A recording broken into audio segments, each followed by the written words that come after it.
Wings and Embers, a deleted scene from A Court of Mist and Fury by Sarah J. Maas. It wasn't that he was looking for a fight, Cassian told himself as he circled above the sprawling estate for the 5th time, despite the unseasonable early spring chill so brutal it could steal the breath from even the most battle-scarred Illyrian warrior. Reyes had asked him to deliver his latest letter to the human queens, since Az was otherwise occupied trying to infiltrate whatever nasty defenses they held around their palace, and Mor didn't want to set foot in the mortal realm unless necessary. Amren, naturally, was out of the question, simply because she was Amren, and it'd be like sending a plains cat into a pen of lambs. So that left him. Well, Feyre, too, but she and Reyes were busy. And fine. Maybe he'd agreed to come a bit too quickly, but Cassian surveyed the estate, the muddy, thawing grounds, the distant village, and looming, budding forest. He'd left their first encounter here not entirely sure where he'd stood, or who'd had the upper hand. And, mother damn him, in the past few weeks, he'd found himself turning over every word and look he'd exchanged with her, over and over. None of it had been pleasant. Every syllable from her mouth barbed and vicious, and Cassian huffed a breath, hot tendrils ripping away in the wind. He couldn't tell what was worse, that he'd thought so much about it, or that he'd run here so damn fast, and was now dawdling. The thought sent him into a swift, near-reckless dive for the green-roofed estate, his magics cloaking rendering him little more than a fell wind and a hollow boom of wings. The horses in the nearby stables thrashed and nickered at his approach, but their keepers scanned their immediate surroundings, found nothing of alarm, and resumed their work. Cassian tried not to think how easy it was, how that lack of awareness, that lack of instinct, would likely cost them their lives should the wall be shattered. Should someone like him turn this estate into a personal hunting ground. He'd seen it happen in the last war. Not that many humans had been wealthy enough to own property, but he'd witnessed what had been left of entire slave camps when one of the Fae decided to have some fun. The thought was enough for him to clench his teeth and hone his focus on the front door before him. They'd sent word yesterday about precisely when to expect him, so when he knocked on the front door, it was a matter of a heartbeat before it was yanked open. The sharp movement told him which sister had been waiting. Yet with his magic cloaking him, Nesta Archeron and her unnervingly perfect face saw nothing but thinning patches of snow on the muddy lawn and sloping drive cutting through it, the cobblestones gleaming with streams of melting ice. She casually opened the door for him to pass, and called to the insufferably nosy housekeeper that no one was at the door and the sound had only been the wind. Right, because emptying the house of all the servants so often would raise more suspicions than was safe, especially with the other sister engaged to a Fae-hating prick.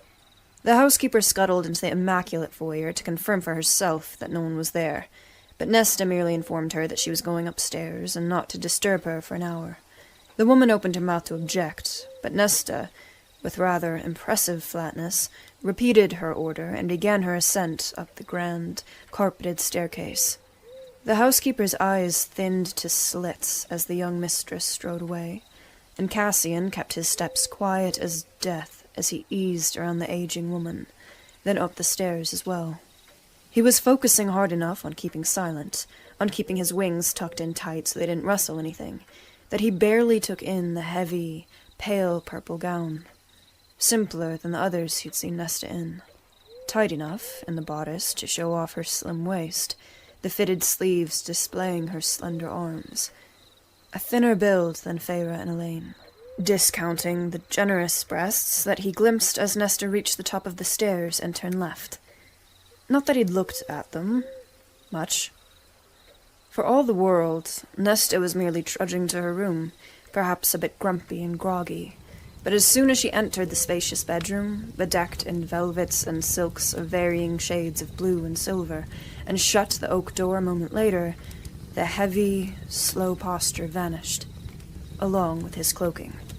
A blink was her only tell of discomfort or surprise, and he may or may not have let his wings spread a bit wider as she looked him over. "You're 10 minutes late," she only said, moving toward the far end of the room, where a fire crackled against early spring's chill, where the sound of flames might cover their voices. "Clever girl." "Well, I do have other duties, you know," he said with equal quiet, flashing a grin. Like circling the house because he was compiling a list of choice insults to throw her way, responses to an invented argument. Like a complete fool. "Here I was," Nesta said, a pillar of ice and steel beside the hearth, "thinking I heard you flapping around for 10 minutes. Must have been a pigeon stuck in one of the chimneys." Cassian just stared at her. She stared at him. His temper rose with dizzying speed at the words. The absurd perfection of her. A blade given form. That's what she was. He smiled, slow and vicious, precisely in the way he'd learned made her see red. A smile that he knew instantly unsheathed those lovely claws of hers. "Hello, Nesta. Nice to see you." No reaction. No shift in her scent, at the smile that usually made his enemies start running. Nothing save for the delicate flare of her nostrils. "How is my sister?" "Healing," he almost said, trying to outrun the fact that she's falling in love with Reyes, and pointedly ignoring the fact that he's been in love with her for a damn long time. That all signs point to them being mates, but I'm not stupid enough to say it for either of them.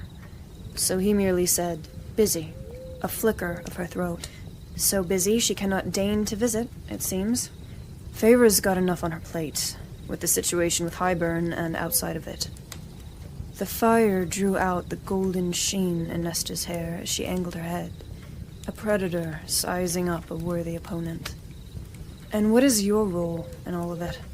Cassian braced his feet apart on the floor. "I command Reyes' armies."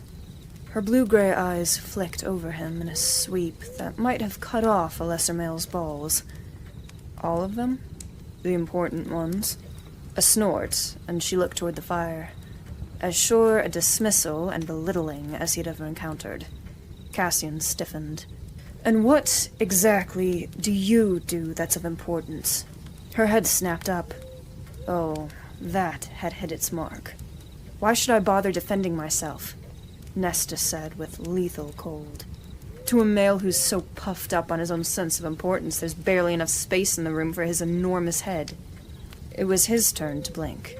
Then he was stalking toward her, his long stride eating up the ornate carpet between them. She did not recoil, did not yield one step back, only lifted her chin to meet his stare as he towered over her, spreading his wings slightly, and said through his teeth, "Do you have news from the Queens?" Her brows flattened. "Leader of the High Lord's armies, and yet the brute remains. You cannot cow me with words, so you seek to intimidate me through your hulking size." "Hulking? You need me far more than I need you. So I'd suggest you merely agree, tuck in those bat wings, and ask nicely." He did no such thing. But he did take a step closer, bracing a hand on the mantel, and leaned in close enough to breathe in that scent of hers. It hit him in the gut so hard he could barely focus. And it took 5 centuries of training to make himself meet her eyes, rather than let his own roll back into his head. To keep himself poised there, instead of burying his face in the crook between her neck and shoulder. To keep from moving closer, from touching her. No blush stained her cheek as he held the distance between them. Hardly more than a hand span between their faces. She was young, 24, 25 at most. But had she been with a man? He shouldn't have cared, or wondered, and it made no difference to him, but normally he could tell. But Nesta... Cassian couldn't read her at all, so he moved his head closer, his dark hair sliding over his brow, and purred, There are other ways I could play nice, Nesta Archeron. The female, Cassian, was dangerous. Of course, he was dangerous in the expected ways.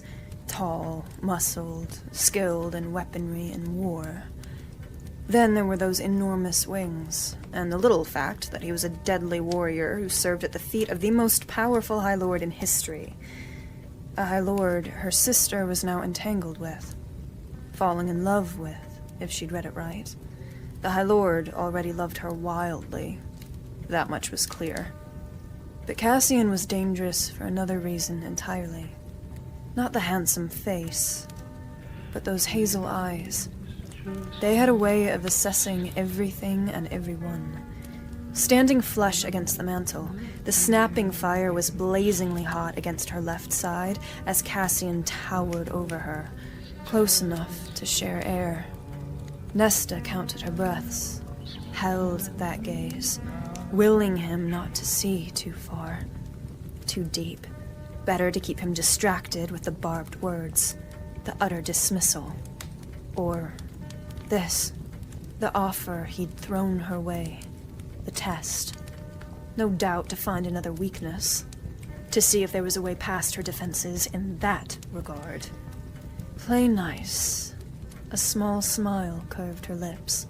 If I wanted a male pawing at me, Nesta said, refusing to let her chin lower, I'd sooner ask one of the hounds. That insufferable smile remained, and Cassian went right for the throat as he said, Have you ever been with a male, Nesta? To lie or tell the truth, where was the advantage? So she merely said, Have you? Cassian snorted, the breath of it caressing her lips. I asked first, sweetheart. He angled his head, that night-dark hair sliding over his brow like silk. Unless you prefer females. It was by no means an insult if she did, but there was taunt enough in it that she placed a brazen hand on his chest. Sculpted muscle lay beneath the tight fighting leathers, the warmth of him leaking into her palm. Fire. He reminded her of fire made flesh. She pushed gently on his chest. Her hand somehow seemed smaller against the broadness of his torso. Trained killer. Predator by birth and training. Arrogant by nature. Cassian only straightened as she dared a step closer, forced to do so merely because if he hadn't, her mouth and his would have found themselves with no distance between them at all. Who and what I prefer is none of your concern, she said. Nor is, you haven't answered my first question. Or are all these other questions a diversion? What's it to you? More questions. And that easily, she found it. The answer she knew would claw at him. Nesta brushed her body against his, barely more than a whisper of a touch. But it still made him stiffen, still made his pupils expand to nearly devour those hazel irises. She crooned, No, I haven't. The truth. Her hand dug into the leather-covered chest. Why should I have bothered? By the time I came of age, I was surrounded by low-born brutes and bastards. I'd rather use my own hand than sully myself with theirs. Any amusement faded. She could have sworn she heard the arrow of her words strike their target. She'd picked up enough about his upbringing, so she'd told him the truth, and wrapped it in a bundle of blades designed to slice him if he thought too long on it. No, she had not been with any male, fae or human. Thomas had wanted to, and she, some part of her had known no future lay with him. Knew about his hateful father, and that he did nothing to prevent the man from beating his mother.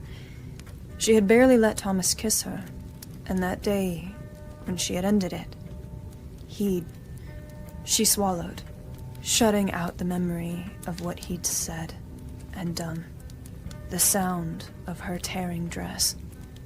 No, it hadn't gone that far, but the blind terror in those moments he'd tried, before she'd screamed and clawed her way free, and never told anyone.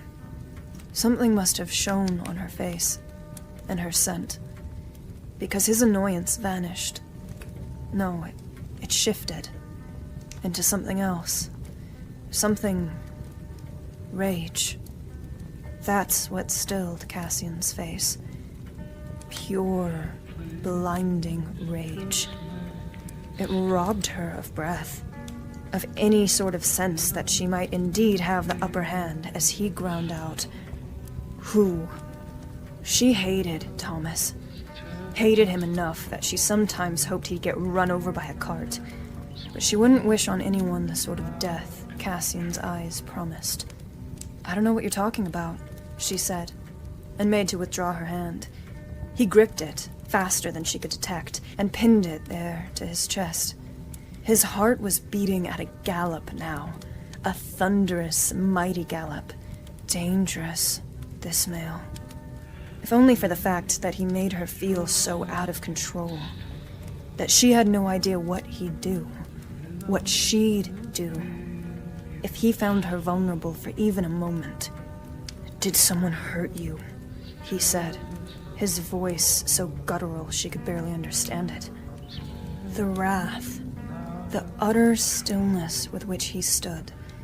This was how he was when he was close to killing. Wanted to kill. His hand pressed into hers, calluses scraping. She hadn't answered him. Would it change anything if someone had... Would it make you see me differently? Treat me differently? It'd make me hunt them down and shatter every bone in their body.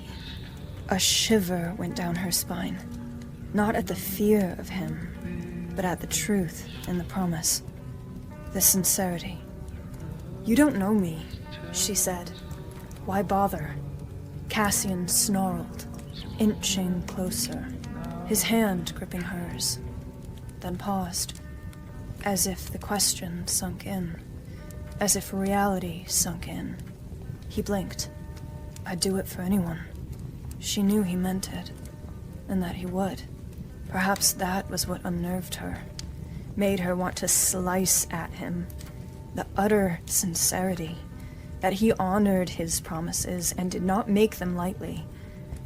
That he saw and spoke the truth, and when he'd seen her that first day, he'd weighed her actions, when they'd lived in that cottage. Her cowardice. And her selfishness.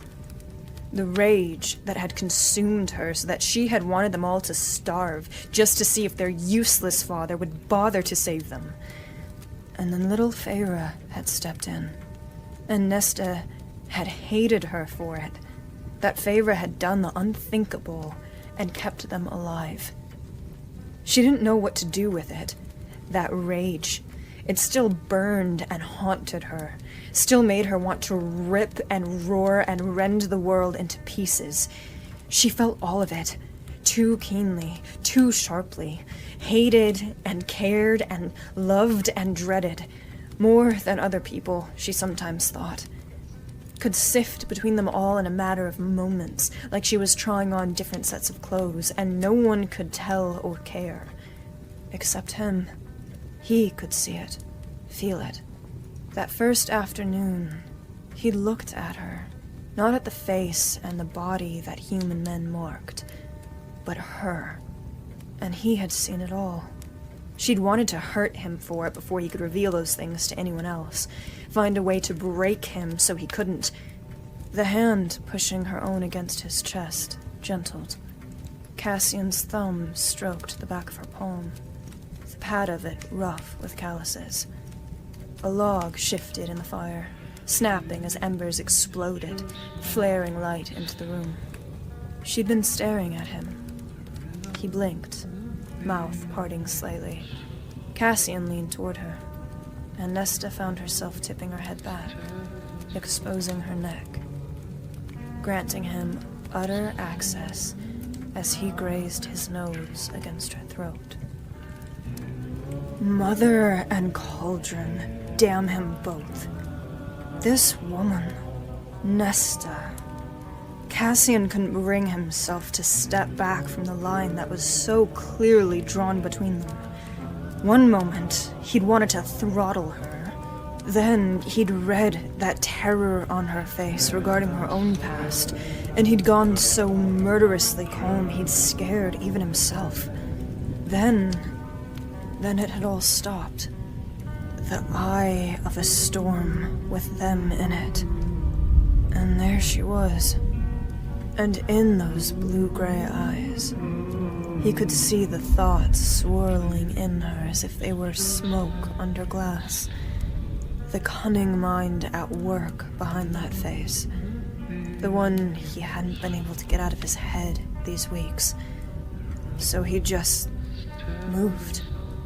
And then Nesta had tipped up her chin, allowing him access to her throat.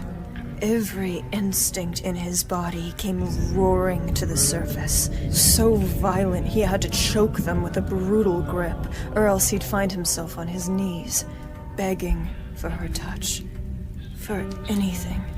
But he leaned in and grazed the tip of his nose along the side of her neck. Soft. Her skin was so soft, so fragile.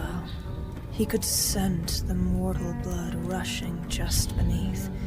Cassian breathed in the smell of her into his lungs, stirring his cock as it latched onto some intrinsic part of him and sank its talons deep.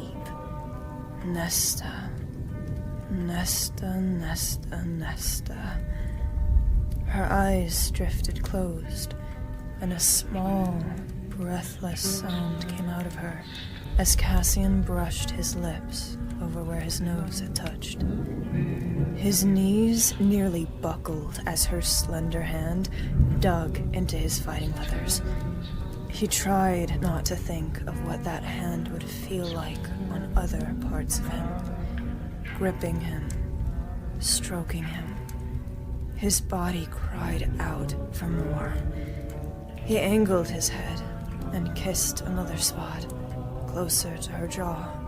Her frantic heartbeat was like a hummingbird's wings, though her body remained tight and loose in all the right places, a flush spreading across those gorgeous breasts of hers, big enough to fill his hands, to nuzzle until she was begging him.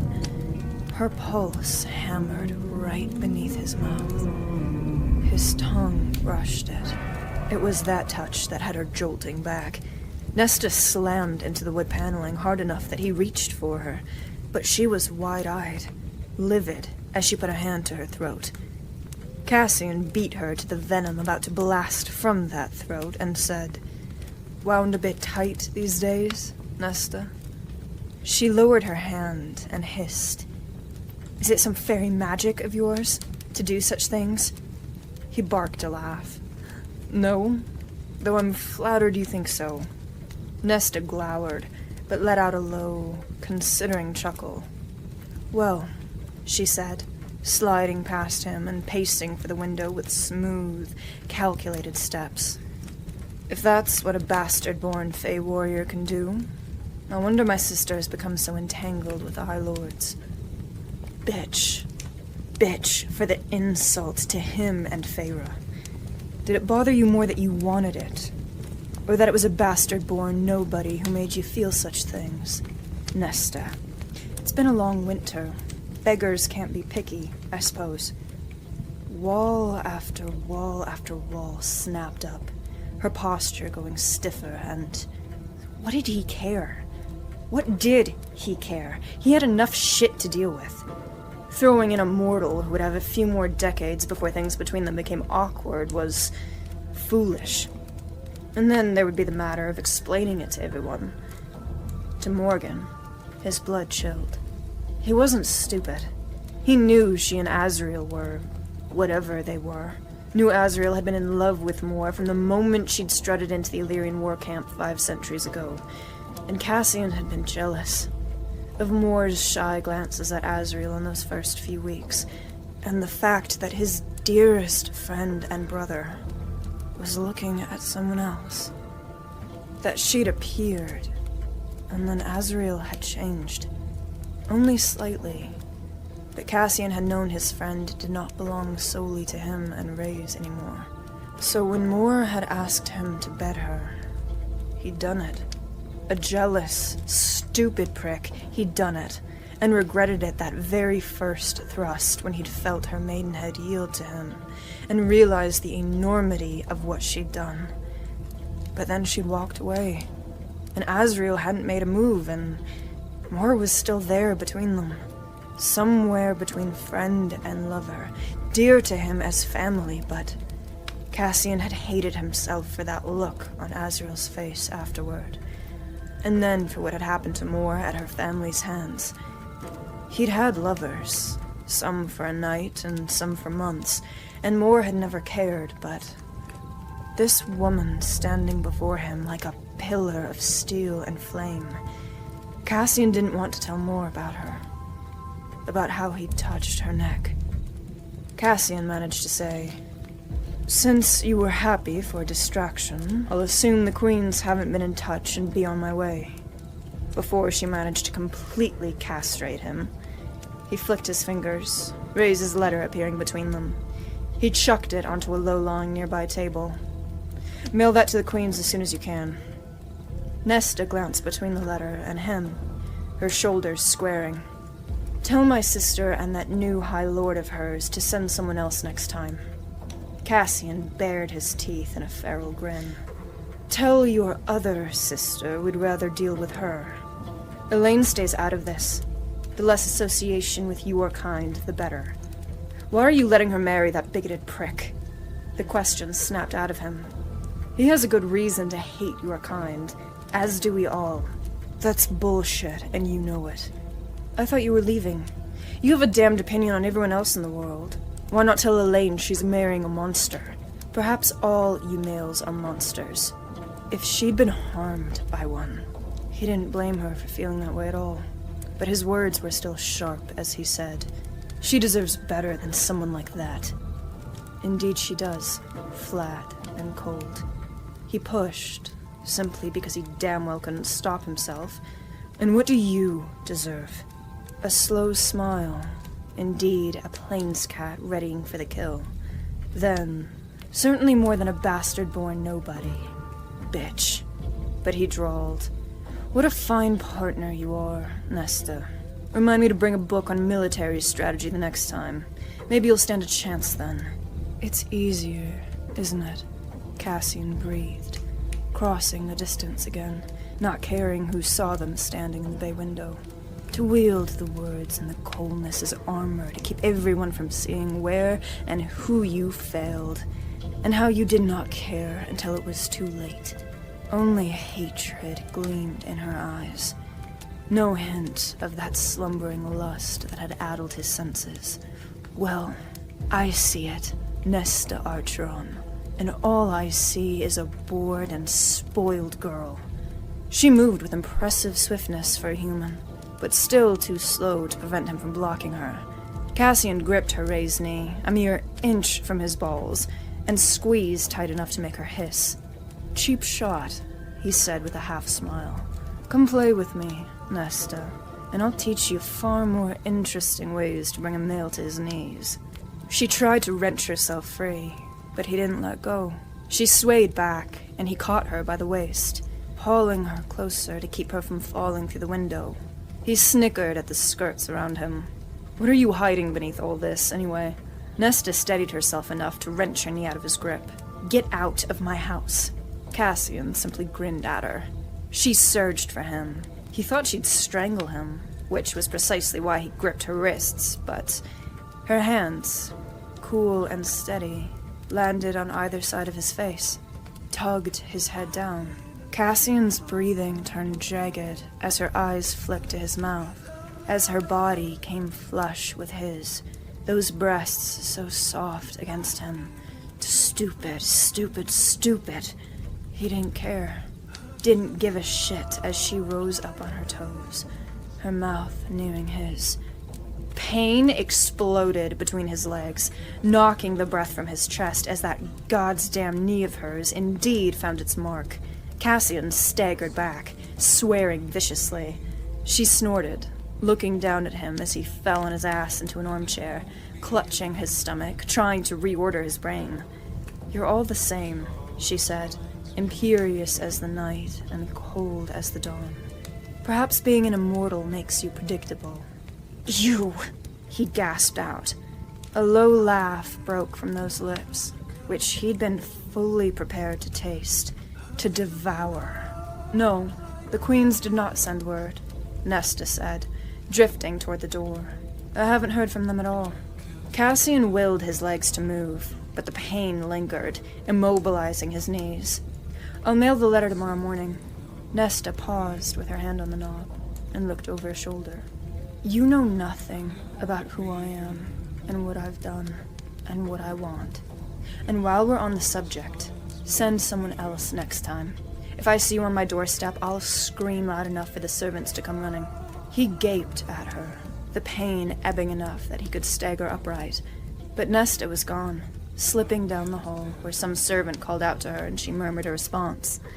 A minute later, he left, not by the front door, but by squeezing through her goddamn bedroom window like a thief in the night. He launched himself into the sky before anyone could wonder at the rustle and boom of wings. Cassian did not circle over the house, but he could feel Nesta's attention as he soared for the wall. Even shielded from sight, he could feel those blue-gray eyes on him. The feeling chased him all the way back to Velaris.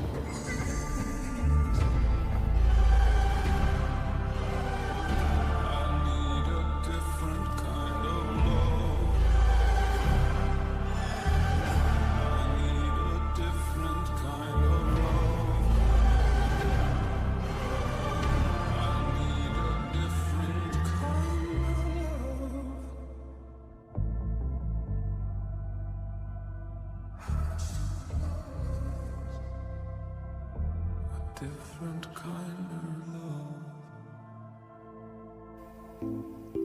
He did no such thing, but he did take a step closer. Oh my god, I'm so excited for Silver Flames. Then it had all stopped. The eye... Achoo! Achoo! Or else he'd find himself on his knees. This is hot as fuck. Oh my god. Oh my god, what is Silver Flames like? Cassian breathed in the smell of her into his lungs, stirring his... Oh my god! This just took a turn.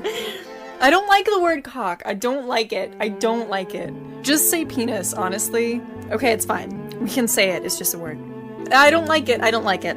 Oh my god, I'm too Christian for this. We were. We're free women now. We're heathens. And heathens can say cock without feeling bad about it. Okay. Alright. To devour. Oh my god. What did he care? He had enough shit to deal with. Fuck.